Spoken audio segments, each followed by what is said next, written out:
1, 2, 3, yeah!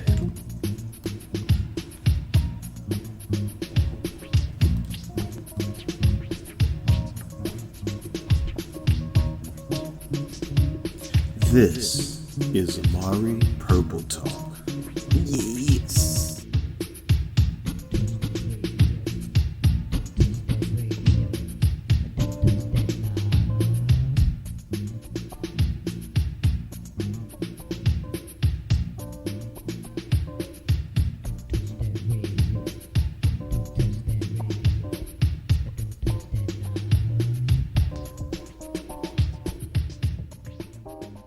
Welcome to episode 79 of Amari Purple Talk, a podcast where I share my thoughts on the Prince musical singularity. I'm Richard Cole, your imagination funk soloist. Thank you once again for tuning in. Please leave your comments in the comments section below, and please download on your favorite podcast platform. If you're listening on YouTube, please like and subscribe. If you'd like to send your question or topic suggestion for Amari Purple Talk, here's how you can do that. By clicking the link in the show notes below, either the website link for Amari Communications or by following me on Twitter at RichardCole_now using the hashtag Amari Purple Talk, and your topic or question might just be read in a future episode. And with that out of the way, let's get started. But before we start with the topics, before I was getting ready to do the prep for the show on social media, I noticed that there has been a breaking development, and that is Dwayne Tudor, author of Prince and the Purple Rain Era studio sessions 1983 and 1984, has leaked the first chapter to the second volume titled Prince and the Parade Sign of the Times Era Studio Sessions. That leak, or that chapter 1, can be available as a free download on his website. I've put that link in the show notes, so by all means download that and check it out. I've downloaded it, but I haven't had a chance to read it. But once I do, there will be a reaction video on YouTube. So go to the Amari Communications YouTube channel. Please like, subscribe, hit that notification bell, and you'll be notified as to when that will drop. So probably, hopefully Tuesday, I can have that video up and ready to go. That would probably be the same day as the Jackson's Going Places digital review. That will also be up on Tuesday as well. So now, with that out of the way, let's get started with the show. And we're going to begin with the main topic of the show, which is there is still no time for the time in the Rock and Roll Hall of Fame. So the previous week saw the latest nominations for inductees into the Rock and Roll Hall of Fame. There is a place where you as a fan can vote for your favorite artists if they are among this list of the class of 2021. I also have a link to the Rock Hall voting or fan voting that is also in the show notes. And I have to say, with this year's round of voting, there are a significant number of artists who actually may have debuted either slightly before or maybe slightly after the Times' first album dropped in 1981. So, it was a pretty good list of artists that definitely deserve to be in the Rock and Roll Hall of Fame. There's not really anyone on this list that I feel is non-deserving of this honor.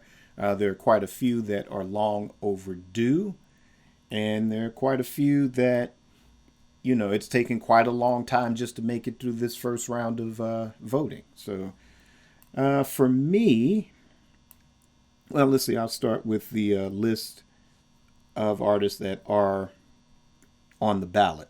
And that is, we're starting with the New York Dolls, Iron Maiden, Kate Bush, Dionne Warwick, Jay-Z, Rage Against the Machine, Mary J. Blige, Fela Kuti, Todd Rundgren, Shaka Khan, the Foo Fighters, LL Cool J, Tina Turner, Devo, the Go-Go's, and Carole King. And let's see, now, most notable, Tina Turner, if I'm not mistaken, may have been inducted as Ike and Tina Turner, which was more of, being nominated as a group, duo, or group. Here, obviously, she will be inducted as a solo artist, and that is not unusual. Probably the biggest example, you have the Beatles, which were inducted as the Beatles, and then over time, each individual member was inducted as a solo artist as well. So that's not unusual. So, but surprisingly long overdue for her to get her due for voting as a solo artist. It's taken this long to do that, but glad she's in there. Like I said, you have like Iron Maiden. They've been around for a long time. Fela Kuti, obviously, definitely been around for a long time. Of course, LL Cool J, Devo, the Go-Go's, Carole King. This was tough when I went to go cast my vote. This was tough. Like I said, if it was up to me, all of them would get in. But, of course, Shaka Khan was in the running last year. I voted for Shaka last year. And obviously she didn't get in this time. Hopefully this will be the round. So when I did my voting, obviously, like I said, Shaka didn't quite get in last year. So definitely wanted her in this year. Of course, Tina Turner, that was another one. Fela Kuti, to me, personal favorite of mine, felt that this is an honor long overdue.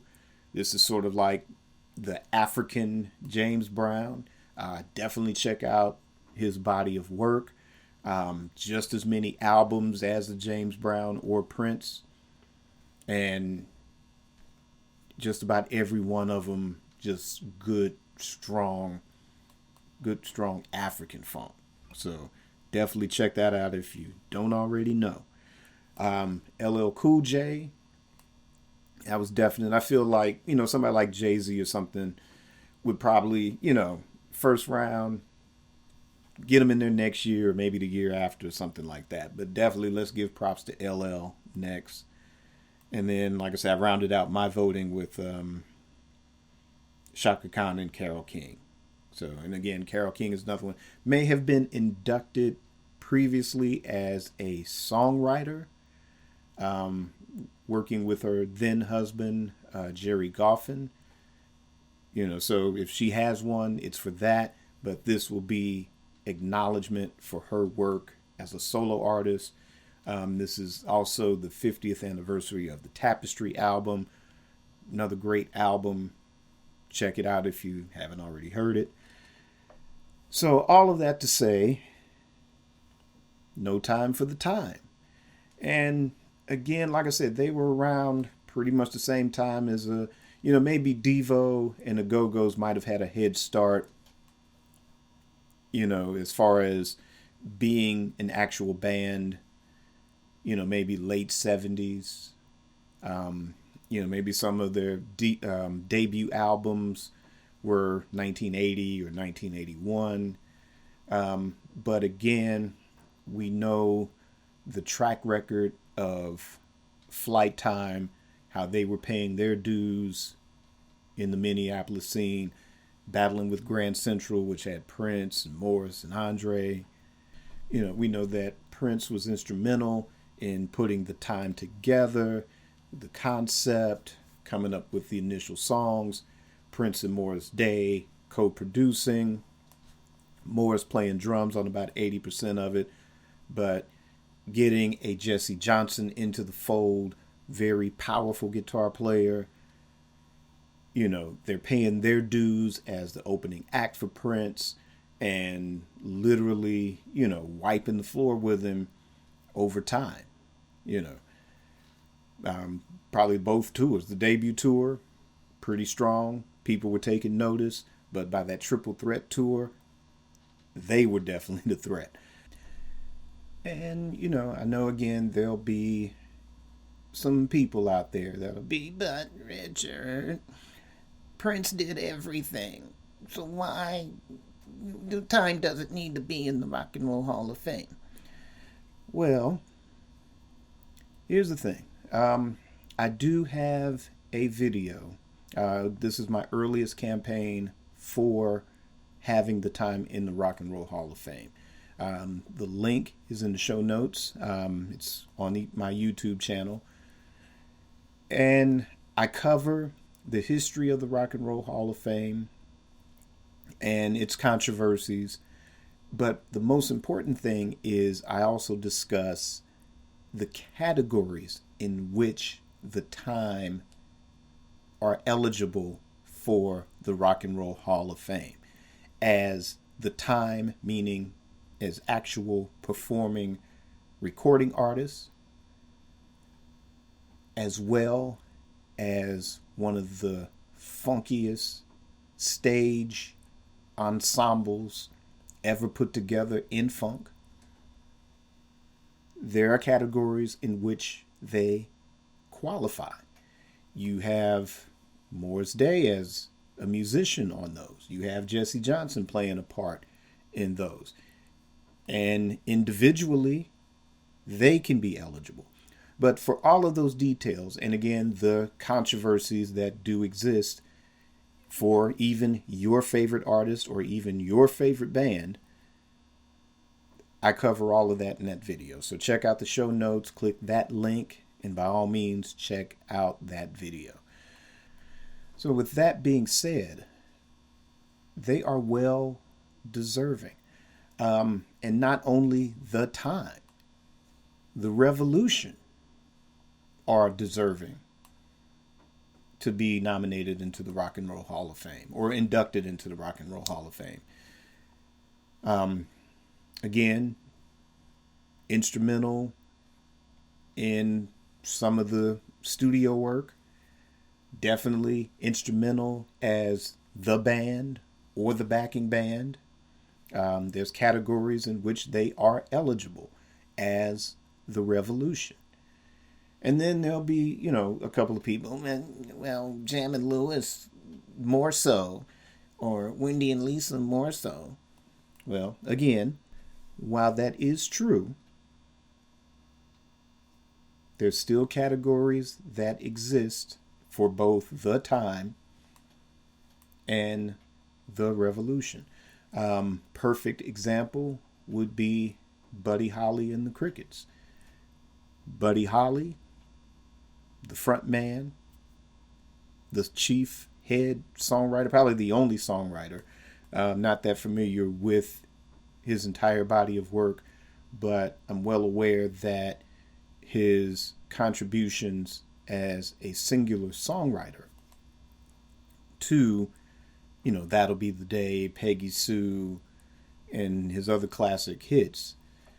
Of course, he was inducted into the Hall of Fame, but later the Crickets were inducted into the Rock and Roll Hall of Fame because they did contribute to the studio, and even if they didn't, they darn sure created or contributed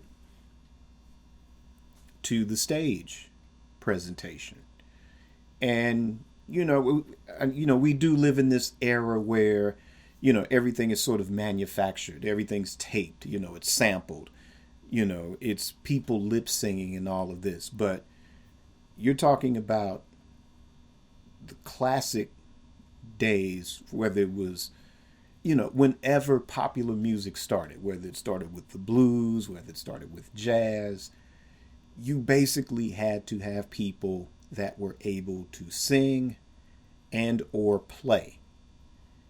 And there were no tapes, there were no samples, there's no video, there's no Hollywood special effects or CGI in those days that would have allowed any artist to mimic a flawless performance on record or on stage.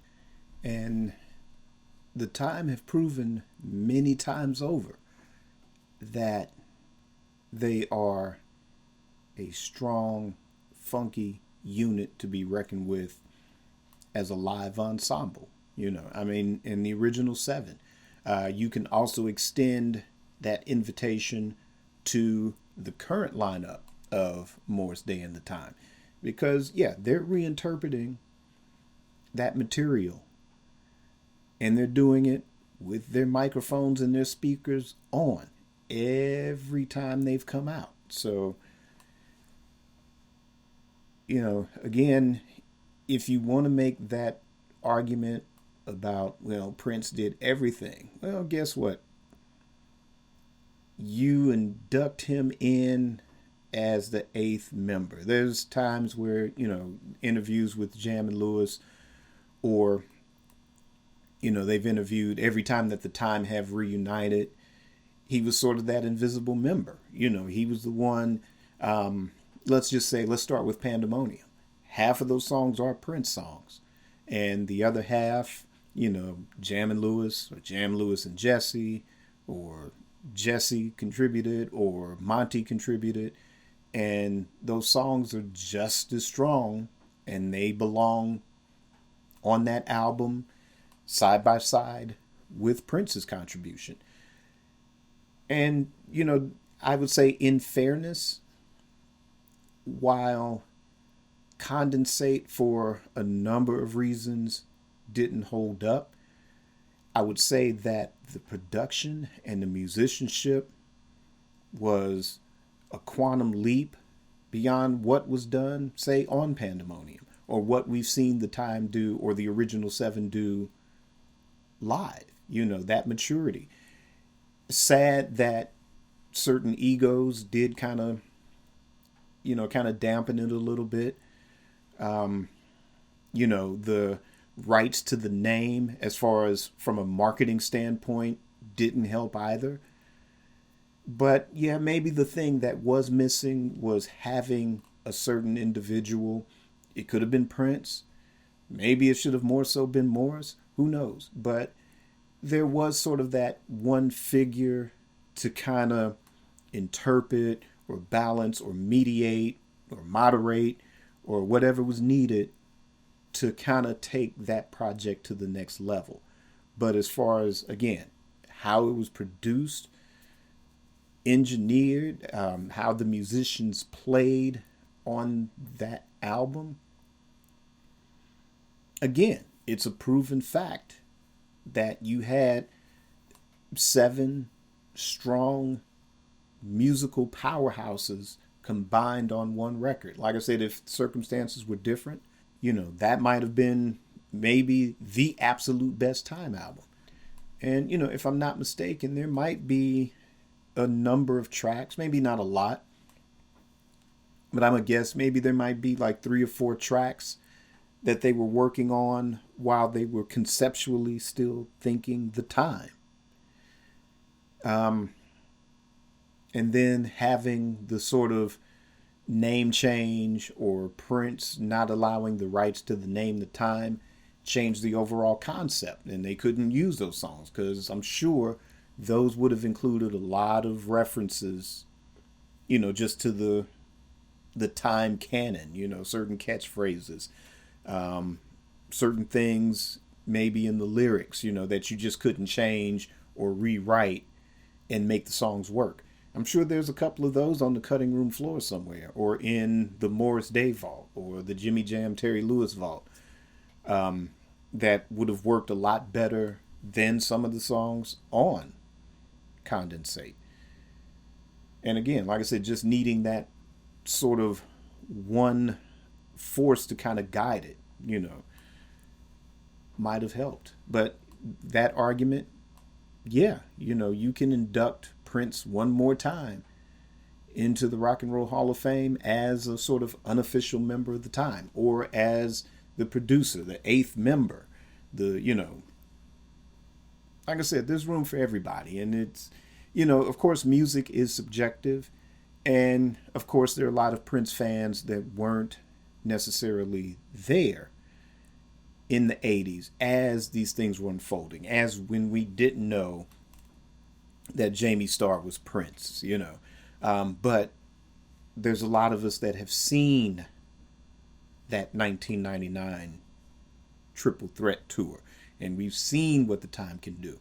There were those of us in high school where there were people, not necessarily diehard Prince or Time fans, that loved the records when they would come on the radio, that did attend those concerts and came back and was like, oh yeah, Prince was great, but the time was, and then that from that perspective as well, I know my perspective. Yes, Prince was far to the left. He was doing things that nobody else in the industry was doing at that time, musically. And that was sort of, he was in a class by himself. He was the artist even then.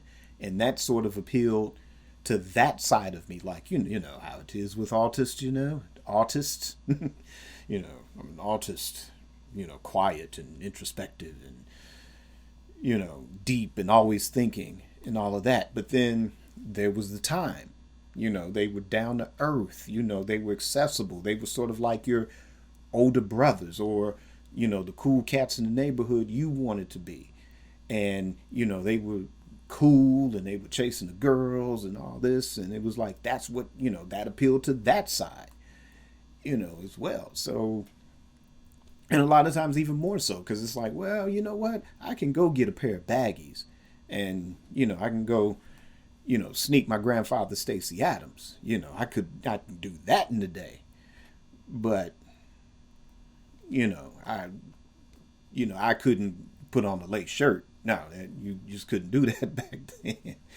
But, I remember a time when people at my high school thought that Prince, Morris, and Andre were all cousins. That was that rumor that was going around too.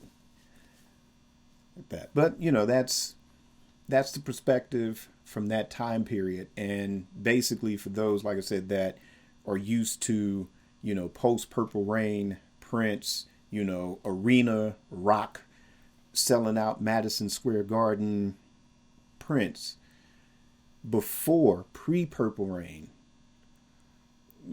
that, you had this sort of underground mysterious figure. And then all of a sudden, here's this band that's a little bit funkier, that's kind of like on the same page, but like I said, more accessible and a lot of times more relatable to those of us that grew up in certain neighborhoods. And again, like I said, we have fond memories and they are good, and they have proven, even with their solo successes. And again, not everybody's cut out to be the arena rock, selling out Madison Square Garden type of artist each and every time. Success is never really measured by that. Sometimes it's a detriment. But what they've been able to achieve using, or for Prince for allowing that door to open for them, or once certain members were, kicked out or fired or disgruntled and decided to leave, what all 7 of them have been able to do with their careers afterwards, it's phenomenal. There's a level of success that, I can't see another group, like you take the Temptations. Okay, you know, David Ruffin had some success, a little bit. Eddie Kendricks had some success, a little bit. You know, maybe if Paul Williams, hadn't gone down that dark road, who knows? He might have been that third, success story to at least, have some success in the 70s, if he decided to leave the Temps. But, you don't see any other configuration of ex-Temps having that, having a solo career. Maybe Dennis Edwards to a point. But like I said, with the time, you don't even get that with the Jacksons. It's Michael, Jermaine, Janet. That's it, But that is basically, once again, my rant on having the time into the Rock and Roll Hall of Fame. Again, for the details about the categories, the controversies, the history of the Rock and Roll Hall of Fame, be sure to click on the show notes, view that YouTube video, the Amari Purple Talk special, the time in the Rock and Roll Hall of Fame, and tell me what you think. Do you think they deserve to be in the Rock and Roll Hall of Fame? If you were on the fence about that, has this or will that episode change your mind? Leave me a comment and let me know your thoughts. And then now we are going to move on to our topic question. And this week's question comes from Tamara Torres. Thank you, Tamara, for submitting this question. And her question is, I want to know why Prince never got appreciated or acknowledged for all the compassion he put into as a musician, into community projects, as well as making world movements so that humanity has a chance for a wealthier, healthier future. Okay, so as to why he never got appreciated or acknowledged, I think for the most part, I would say humility is why there's no wider range of recognition. I remember, again, back in high school, so we're talking about maybe 83, where Prince had done a benefit for the Marva Collins School. This was a school for at-risk youth in Chicago. There was a TV movie that was done about Marva Collins and her fight to get this school started. And I think that brought a lot of attention to what she was doing there and the difference that she was making there in Chicago. And that was, I want to say that might have been even a year before Prince did a benefit. So I don't know if the TV special brought, that made him aware of what was going on and made him want to find out more about it to begin to donate. And I mean, he continued to contribute to her organization for many years. I think even up until when she died. But that was, as far as I remember, that was the only thing that sort of got out into the press. I think everything else where I guess he was, the more famous that he became and the more he learned about the entertainment business or the press and things like that and how to control his privacy, as that evolved over time. I just feel that, he never wanted it to become a look at me situation. As far as the music business, as far as the music, whatever album and whatever image or concept attached to that album, what he wanted to exude on stage, that as far as, hey, look at me, that's the focus. That's the focus. Here, listen to this record. That's the most important thing. Okay, now I'm on stage and I'm going to show you that I'm, the baddest MF on the stage.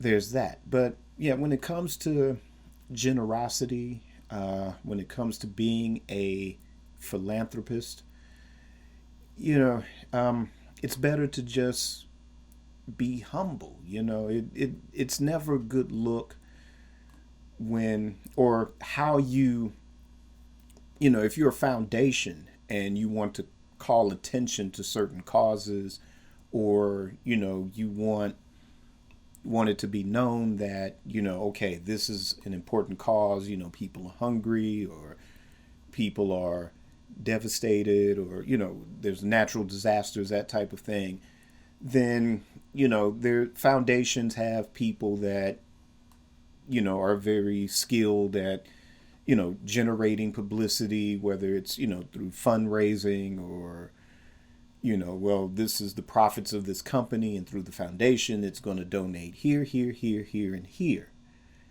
And that's one thing. And some of it is total generosity. Some of it is generosity along with, okay, well, I've got millions, and to keep the tax man off my back, this is what I'm going to do. And then you just got some people that probably are like, hey, look at me, I'm donating money to this cause, and know absolutely nothing about the cause, or could really care less. It's just throwing money at a problem, or it's a good look for that next movie you have coming out, that, ooh, you're seen, donating this check to feed the hungry. There are those things, but Prince to me was never any one of those things. I think growing up, and again, if you read The Beautiful Ones, that's it in his own handwriting about what he experienced growing up. And also, too, the original mission statement of The Beautiful Ones was because of, say, there are people in his neighborhood. There were people in my neighborhood who, if they were of any other environment, or in a lot of cases of any other ethnicity, they'd be out here curing cancer, or solving hunger, or doing something great. But because of being in a situation where certain doors were closed, whether it was within their own homes, whether it was the environment around them, whether it's school system, employment system, prison system, whatever system that always has this sort of ceiling above your head, that person's individual experience, if there were doors, they were unable to see them. And with, again, Prince having those similar experiences, or knowing people of similar experience or background, or whatever you call it, I think that he took it upon himself, once he reached a certain level of financial independence, to be able to reach back and give, or reach back, or even use his own experience as an example. Again, with, I would say, as far as the question regarding, making world movements so that humanity has a chance for a wealthier, healthier future, it's there. It's in the Come album. It's in the Gold Experience. It's in Emancipation. And the stories behind that era, I would say there is an opportunity now for that acknowledgement to happen, because it needs it. It's over 20 years since the name change, since being the artist formerly known as Prince. The leap from Warner Brothers to total independence, owning his masters, owning his publishing. that is, that was something that was unfolding in real time for a lot of us then. By the time we get to 2000, by the time we get to musicology, and if anyone, if any of you are sort of, that is your gateway, you're seeing the reaping of the benefits of that battle. And while it's kind of documented, or you can go back, and I don't think it's really had a chance to get its proper historical context. And the only way we're all going to get that, whether we were there or not, is if there is a box set or super deluxe edition commemorating that era as a whole, or through consecutive reissues or super deluxe editions of the Gold Experience and or Emancipation. I'm sure that the upcoming Prince documentary, I have a feeling that should help bring a lot of attention and acknowledgement to not only the philanthropy, but being that example for freedom, ownership across the board, the fighting of systemic racism. Because, I mean, you would think, as many artists that there are of all genres, of all backgrounds, and the body of works, especially from the 1960s and the 1970s, even to the 80s to a particular point, 90s with some hip hop artists, that you would think the corporate structure behind a lot of those artists were, as for lack of a better word, liberal thinking, or liberal in their thinking. But I would say, as the record companies got absorbed by corporate interests, then that sort of liberal thinking went out of the window, and it became about the bottom line. And along with that bottom line, then there is this sort of emphasis that's placed on really nothing. It's like a can of soup. It's a can of soup, but what wrapper do you put around that can that makes you go, ooh, I gotta have that can of soup?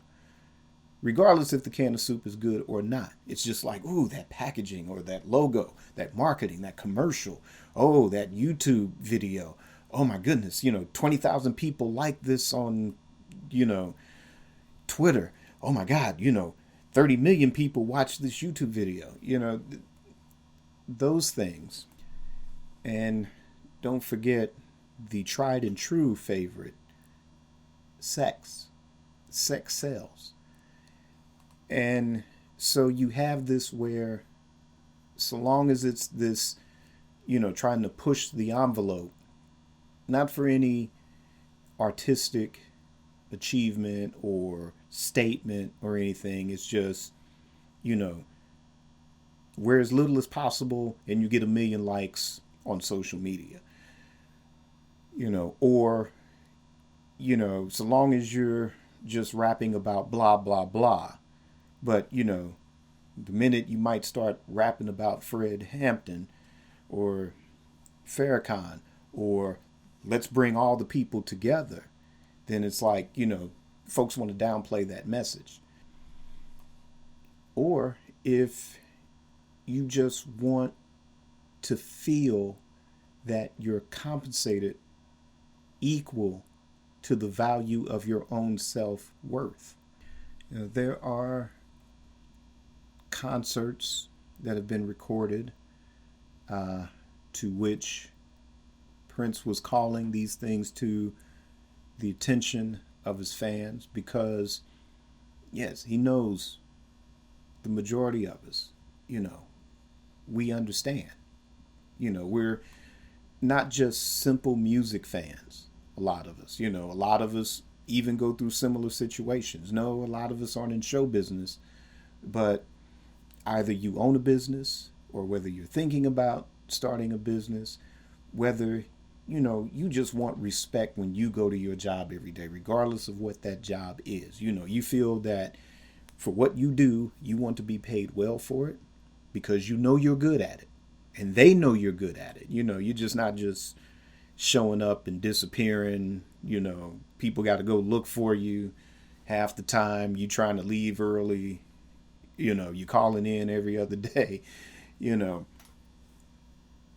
no, you know what you do. You put in 100 because you take pride in what you do. It may not even be your lifelong passion, but because you put in 125% into that, imagine the amount of percentage you put into doing what you feel you were put here on this earth to do.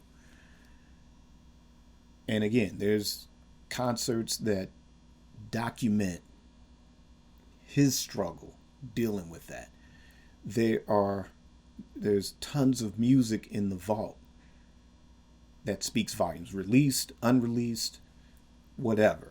Certain albums, that was the mission. Okay, I put this album out. This brings me one step closer to record company freedom. There are interviews. Own your masters, or your masters will own you.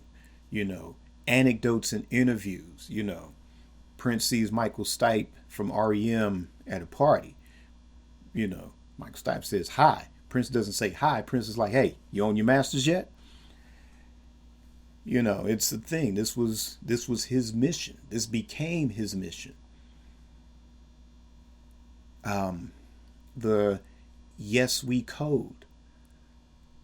What's the famous question that he was putting forth to people at Paisley Park? After the whole Trayvon Martin. It's like, what's the difference between Trayvon Martin wearing a hoodie and Mark Zuckerberg wearing a hoodie? You look at Trayvon Martin and people are going to think thug. You look at Mark Zuckerberg, hey, well, that's the dude that owns Facebook. So the lesson, the takeaway, we need more black Mark Zuckerbergs. So him coming up with the idea of the Yes We Code, so young black people can have that opportunity to learn that stuff, because they're not getting that in the inner city public school systems. Or say you do go through the ranks, you go through high school, you go through college, and your skill set, your qualifications are off the chart, but because your name is Shaniqua and they looking at the resume, then they're just going to go with Sally Sue. And Sally Sue may not, she just ain't got what you got. And those are the things that he was calling attention to. That's what he wanted to accomplish with The Beautiful Ones. Use that book, use his life experience, use the words, because he's Prince and he has your attention, to call attention to these things. And it could be inspiration for you if you're aspiring to something. If you are in a certain position, whether it's financially or politically, then you're looking at it. And if you kind of live in this bubble based on where you are on the planet, then this is somebody that you love and respect that's telling you things aren't as cool as you think. The next time you see somebody in trouble, maybe you reach out and help. And I just feel that these things are going to come out. Like I said, if there's a box set of that era, they'll, that will be the acknowledgement then. And that will open some eyes to, again, people that weren't there in the 90s. There's a documentary in the works, and from the sound of it, that it is going to maybe have some of those situations where he will be acknowledged for his philanthropy, or he will be sort of seen as an activist. I was watching, and this is like a week before Cicely Tyson passed. It was a PBS special. I can't think of the name of it, but it centered around the women that were activists. And strong, talented individuals like Cicely Tyson, Lena Horne, Nina Simone. They weren't just up there, just being pretty. Or they weren't up there just singing and acting or whatever. They used their name, they used their platform to make changes, to be a voice for change, and that's really what an artist is supposed to do, is hold that mirror up to society, and in that sort of near abstract way, because if they could say it direct, then we'd all be politicians. But to say it in a way because you like music, you like art, you like movies, you like books, you like painting, you like sculpture, those things are there to hold that mirror and be a reflection to society, to inspire positivity or to inspire change so that the world is a much more peaceful place to be. And I think he will get that acknowledgement for that. Like I said, it'll be in time, in steps. But I think, by the time these box sets do come out, especially that 90s to early 2000s era, you'll have that. You'll also have it again, this documentary. Anybody that's writing a book in the future, hey, once Dwayne Tudor gets to that 90s volume, there's more documentation. Or somebody's going to do that sort of, 2-part, 3-part, 4-part volume biography. And maybe volume 2 or volume 3 is going to have that, We'll see. But I believe it is going to happen. So, again, Tamar, thanks again for that question. And again, if anybody has a question or topic suggestion, again, check the show notes, see where you can do that. Use the hashtag Amari Purple Talk. And that is going to end this episode of Amari Purple Talk. Be sure to, wait a minute. Definitely tune in next Monday, because it will be Monday, March 1st, 2021. In other words, 3121, which means 3121. So this is where the party gonna be at Amari Purple Talk. Not sure what I'm gonna do yet, but I will say this. In lieu of sending a question or topic this week, anybody that's listening, if 3121 is your favorite album, send a topic, question, or just your thoughts on 3121, your memories of 3121, and I will definitely read those on the show. So we might have like maybe half the show just talking about 3121, and then the rest of the show just reading your comments and reflections, stories if you have them. I'll definitely start putting stuff out this week as reminders. So definitely do that. And of course, check out my website, Amari Communications. Purchase some Amari Purple Talk gear, some shirts, coffee mugs, Amari Purple Talk mask. There's other cool stuff on there too you could purchase. That helps keep the show going. And again, financing some projects that I've got in the works. So tune in and check it out. And until then, keep it purple and on the one.